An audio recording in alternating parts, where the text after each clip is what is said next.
ذرا دھیان سے سنیے گا. 5 آدمی سے دوستی کیجیے, 3 آدمی سے دوستی مت کیجیے.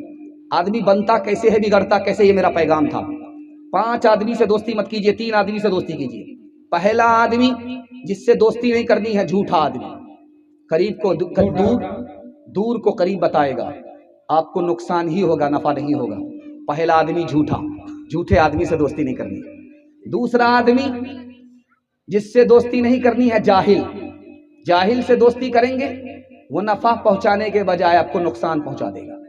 تیسرا آدمی جس سے دوستی نہیں کرنی ہے, نافرمان, شرابی, کبابی, ایسے لوگوں سے آپ کو دوستی نہیں کرنی, آپ کو ایک لقمے میں بیچ ڈالے گا. چوتھا آدمی جس سے دوستی نہیں کرنی ہے, بخیل, کنجر, مکھی چوس. آپ مصیبت میں ہوں گے, ہاتھ پھیلائیں گے, وہ ہاتھ کھینچ لے گا. بخیل سے دوستی نہیں کرنی ہے. 5واں آدمی جو رشتہ توڑتا ہے, بھائی کو بھائی سے لڑاتا ہے, پڑوسی کو پڑوسی سے لڑاتا ہے, اس کا تو کھانا خود خراب ہے. اس سے دوستی کرنے کے بعد آپ بھی برباد ہوں گے, نہ یہاں کے رہیں گے نہ وہاں کے رہیں گے. 3 آدمی سے آپ دوستی کیجئے, میں گارنٹی لیتا ہوں.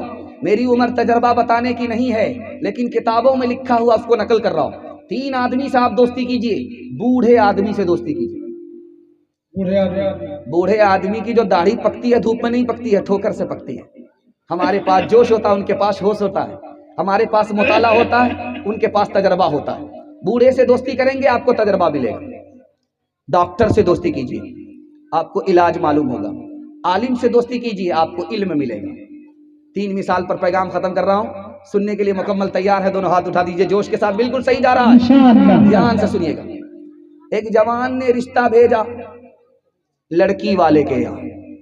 لڑکی والے نے کہا کہ آئینہ میں منہ دیکھ لو, ہم رشتہ نہیں دیں گے, اس شرط پر رشتہ دیں گے میرا جو تالاب ہے اس کو دودھ سے بھرنا ہوگا. مایوس ہو کر کے آ رہا ہے. بوڑھے نے پوچھا کہ بھائی کیا ہوا؟ کہا شرط رکھ دیا ہے, لڑکی ملے گی, تالاب کو دودھ سے بھرنا ہوگا.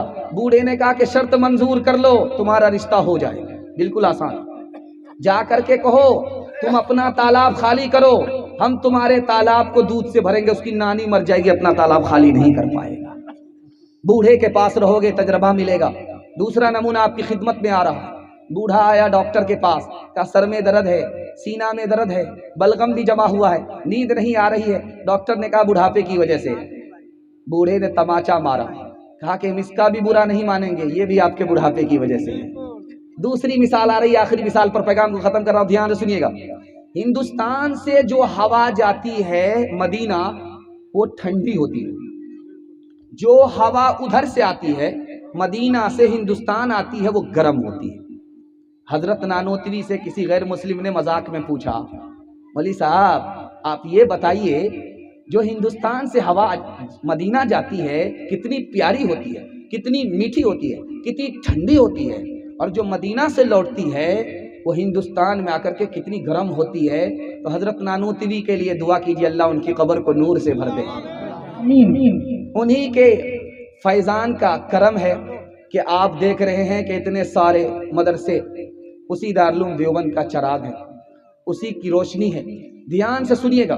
انہوں نے کہا کہ دیکھیے پنڈت جی, یہاں سے جو ہوا جاتی ہے ہندوستان سے مدینہ, وہ ٹھنڈی اس لیے ہوتی ہے کہ اس کو خوشی ہوتی ہے کہ نبی کے شہر جا رہی ہوں, نبی کا روضہ دیکھوں گی, نبی کی زیارت کروں گی. وہ خوش ہوتی ہے اس لیے ٹھنڈی ہو جاتی ہے.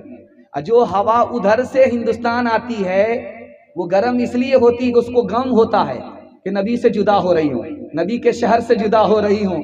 غم کی وجہ سے وہ سراپا گرم ہو جاتی ہے. نہ کتابوں سے نوازوں سے نظر سے پیدا, دین ہوتا ہے بزرگوں کی نظر سے پیدا. نہیں سیکھا انہوں نے دین رہ کر شیخ کے گھر میں, پلے کالج کے چکر میں, مرے صاحب کے دفتر میں. جہاں عطر کھینچتا ہے جاؤ وہاں گئے تو آؤ گے ایک روز کپڑے بسا کے، جہاں عطر کھینچتا ہے جاؤ وہاں گئے تو آؤ گے ایک روز کپڑے بسا کے، جہاں آگ جلتی ہے جاؤ وہاں گئے تو آؤ گے ایک روز کپڑے جلا کے۔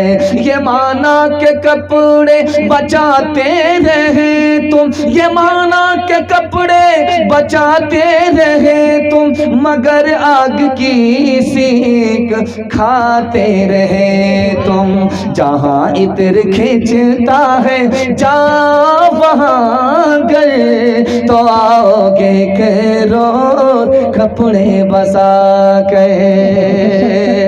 کھاتا بہت اچھا کھلا ہے، دل سے آپ نے قبول کیا، میں دل سے دعا دیتا ہوں اللہ آپ کے علم میں اضافہ فرمائے، آپ کے تجربے میں اضافہ فرمائے۔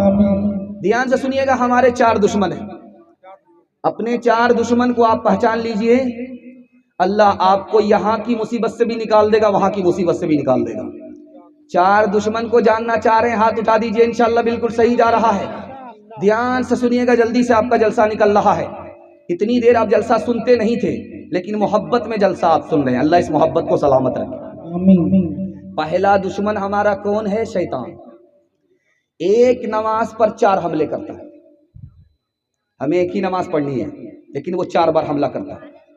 حدیث میں آتا ہے کہ وضو کرو تو ناک میں پانی ڈالو اور ناک کو جھاڑو۔ جانتے ہیں یہ راز کیا ہے؟ آپ وضو کرتے ہیں، ناک میں پانی ڈالتے ہیں اور اس کو جھاڑتے ہیں، حدیث میں آتا ہے کہ شیطان ناک میں گھس جاتا ہے، اس لیے ناک میں پانی ڈالو، انگلی کرو اور جھاڑو تاکہ وہ الو کا پٹھا اندر نہ رہے، باہر چلا۔ پہلا حملہ شیطان کا، ایک نماز پر پہلا حملہ۔ دوسرا حملہ یہ ہوتا ہے کہ جب آدمی اس خیال سے سوتا ہے کہ مجھ کو سونا ہی ہے، جاگنا نہیں ہے، تو شیطان اس کی گدھی پر 3 گرہ لگاتا ہے۔ اس کی آنکھ اس وقت کھلتی ہے جب سورج اس کے سر کے اوپر مسلط ہو جاتا ہے۔ دوسرا حملہ۔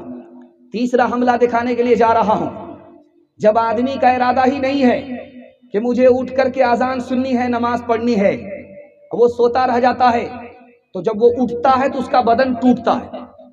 آپ دیکھیں گے پورا بدن ٹوٹ رہا ہے، ایسا لگ رہا ہے کہ پتھر کے نیچے دبا ہوا تھا اور پتھر سے کھینچ کر کے اس کو نکالا گیا، اتنا بدن بھاری لگتا ہے۔ جانتے ہیں کیوں؟ یہ شیطان کا تیسرا حملہ ہوتا ہے۔ شیطان اس آدمی کے کان میں پیشاب کر دیتا ہے۔ چوتھا حملہ دکھانے کے لیے جا رہا ہوں۔ آدمی نماز میں کھڑا ہو گیا، نماز پڑھ رہا تھا، اب اس کو پتہ ہی نہیں چل رہا ہے کہ آگے پڑھنا کیا ہے، میں نے پیچھے پڑھا کیا ہے۔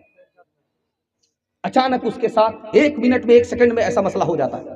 پڑھ رہا تھا، پورا دھیان ہے، نماز پڑھ رہا تھا، پہلی رکعت صحیح پڑھی، دوسری رکعت صحیح پڑھی، تیسری رکعت میں جیسے آیا اس کا خیال کہیں سے کہیں چلا گیا۔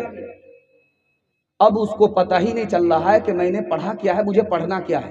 دراصل جب نماز میں اللہ کا بندہ کھڑا ہوتا ہے، وہ دماغ کے اوپر مسلط ہو جاتا ہے، وہ چاہتا ہی نہیں ہے کہ خدا کا بندہ خدا کی بندگی کے لیے خدا کے سامنے کھڑا ہو جائے۔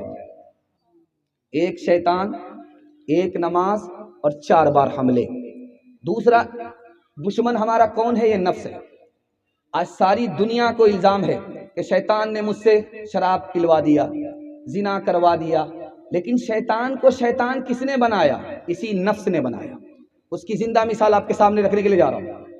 80 آدمی کو کھڑا کر کے آپ پوچھئے آپ پریشان تو نہیں ہے؟ وہ کہتا ہم پریشان ہیں۔ تو کس سے پریشان ہے؟ تو میں اپنے پڑوسی سے پریشان ہوں، میں اپنے بھائی سے پریشان ہوں، میں اپنے رشتہ دار سے پریشان ہوں۔ جانتے ہیں اس کو پریشان کس نے کر رکھا ہے؟ پڑوسی نے پریشان نہیں کیا، بھائی نے پریشان نہیں کیا، رشتہ دار نے پریشان نہیں کیا، اس نفس نے پریشان کیا جو چھپا ہوا ہے۔ قصور نفس کا ہے، الزام بھائی کے اوپر ڈال رہا ہے۔